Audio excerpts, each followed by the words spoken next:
Hi there, welcome again sa ating YouTube channel. Juhong ito sa ating podcast mga Cubs. Magandang araw po sa lahat mga Cubs, mga kababayan ko. Kaya kahapon Cubs ay nagkagulo Cubs sa social media. Yung mga kapwa nating Pilipino dahil sa nasusunog yung Department of Works and Highway or DPWH ng building na ito Cubs. Kaya kahapon Cubs ay viral na viral yung mga nangyayari sa social media Cubs. Yan ngayon Cubs yung ating episode sa araw na ito.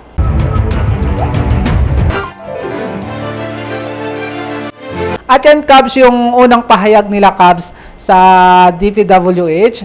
Ayun dito ay inulat ng Department of Public Works and Highway or DPWH na isang computer unit ang pinagmula ng sunog na tumama sa kanilang opisina sa Quezon City.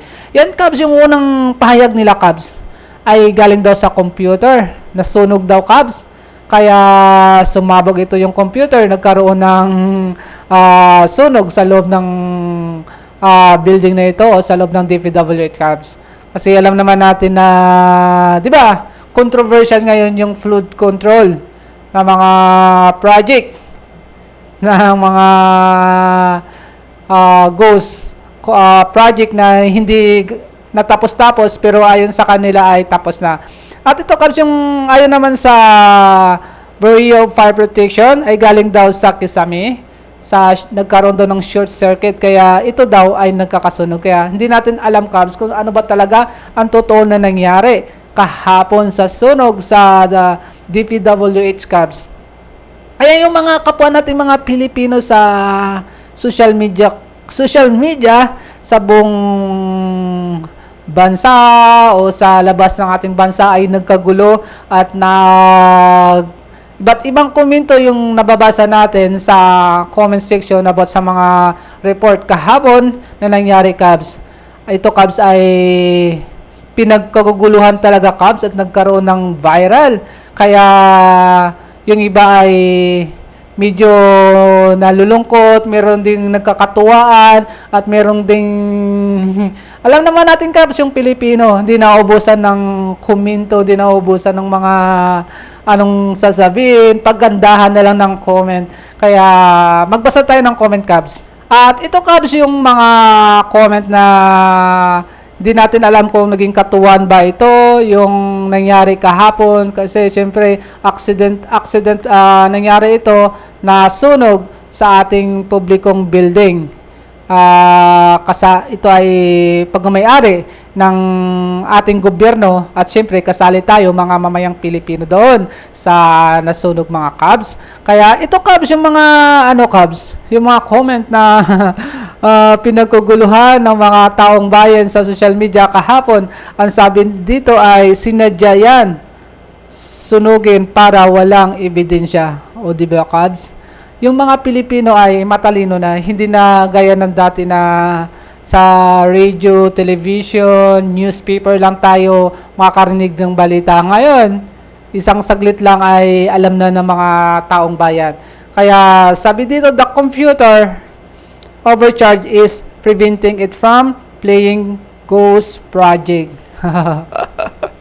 Kaya ang katuwaan talaga Cubs yung mga dokumento. Ito naman yung isa nating Pilipino ay sabi dito, get computer experts who will forensic investigation kung kaninong computer siya naging liable sa at kasuhan ng damage of properties para lumabas ang katotohanan. All new computers have fans and heat sink to avoid overheating of computer parts and component. Ay, binago pala ang cause kasi di nakakalusot ang overheating ng computer. This time, short circuit na. Yan, tama guys. Diba kasi yung unang sabi, galing sa computer sumabog. At ngayon naman, ayon sa investigation naman ay galing sa short circuit. Kaya medyo na naman, nagkagulo ito na naman ang pag-uusapan sa mga kongreso natin, yung mga ganitong pagsasabi. Ito naman, sabi naman ng isa nating sa nag-comment sa social media, sabi niya, the initiative ng computer explode unless electrical wiring shorted. Napakababa ng rason kung ganitong klaseng gobyerno, huwag kayong aasa sa hustisya. Yan, Cubs. Yung mga Pilipino, Cubs, hindi na gaya noon, Cubs. Sa radyo lang tayo na pwede na tayo bibilugin ng mga broadcasting noon, mga media ay gawin na nila. Ngayon, hindi na, Cubs. At sabi naman dito ay walang nadamay pero may nabasa ng tubig. Kasi syempre, ayun yung mga mga bumbero, 'di ba? Kaya wala din nga nasunog, nabasa naman ng tubig. Yan, guys. Kaya normal computer pag overuse. DPWH computer allegedly explode that caused the fire. So, yan, Cubs. Maraming talagang mga komento. Ito pa, kasi sabi niya, so it means planado ang pagsunog. Sabi naman ng isa, okay na, sinunog nyo para safe na kayo. Maliwanag na sa amin. Yan, Cubs, yung mga ibang-ibang komento. Maraming mga comments, pero ito lang babasahin natin, Cubs. Sabi naman ng isa, pinaalis na lahat ng empleyado bago nagkaroon ng sunog. Di ba, Cubs? Totoo kaya ito?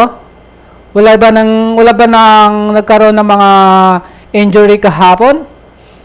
Kasi pinaalis ba talaga? Di ko alam dahil sa komento na ito. Sabi naman dito ng DPWH, walang flood control document na damay sa sunog. Sana nga lang, wala sanang nadamay. Kaya, yan, Cubs. Sabi naman dito ay computer explosion. Yan, nasabi ko na yan kanina. So, ito naman yung sa nating nag-comment. Sabi niya, wala talagang masaktan na empleyado sa sunog kasi pinaalis muna bago sunugin ang ebidensya para walang witness. Di ba? Yan yung mga kapwa nating Pilipino ngayon. Sa social media na nagkakagulo. Kasi nga pag sa labas naman ay dinadampot naman. Nauna pa ikulong kaysa mga kasali sa anomalya dito sa flood control na ito. Ito naman yung isa, sabi niya, nakakatawa nangyari sa kwento niya para tayong nanood ng serye ng Pinas na sobrang predictable ending, ayaw wala na salba na evidence para doon sa issue. Di ba? Ito pa rin sabi niya, Cubs, parang itong lang yung nasunog na pinagtawanan. Totoo nga naman, Cubs. Parang ito lang yung nasunog na dapat, di ba,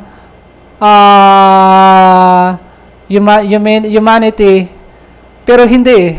Parang ito nga talaga yung nasunog na pinagtawanan sa komento dahil sa flood control. Siguro siyempre sa init na ng ating mga kapwa Pilipino ay nilabas na nila yung sama ng loob na dito sa social media, sa mga comments ng mga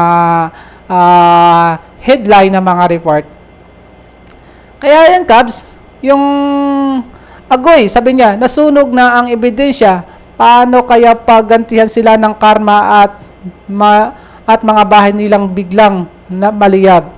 Yan, Cubs. Talagang galit na galit naman yung nag-comment na yon.